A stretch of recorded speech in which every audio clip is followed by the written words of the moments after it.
En 2015, les Allemands accueillaient chaleureusement des milliers de réfugiés syriens. 9 ans plus tard, une majorité d'entre eux veut faire reculer l'immigration irrégulière.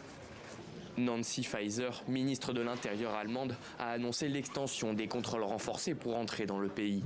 Premier fait d'armes de la forte poussée de l'extrême droite en Allemagne.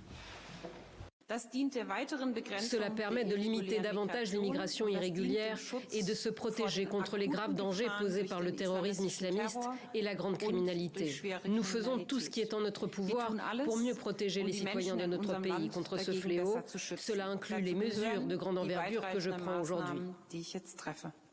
La politique d'asile et d'immigration est revenue au centre des préoccupations en Allemagne, notamment après l'attentat perpétré à Solingen qui a coûté la vie de 3 personnes.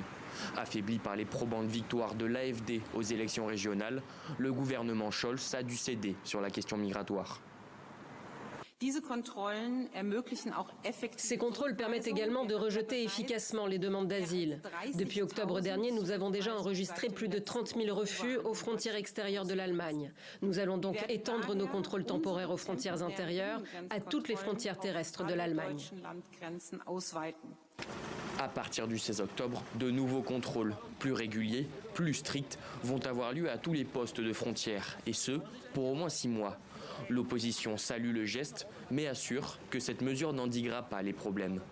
Cela aura des répercussions sans aucun doute, mais ceux qui ont leurs frontières nationales aux frontières extérieures de l'Europe doivent maintenant aussi revenir aux règles que nous avons convenues dans les règlements de Dublin.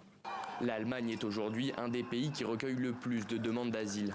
En 2023, près de 350 000 demandes avaient été recensées, 50% de plus qu'en 2022.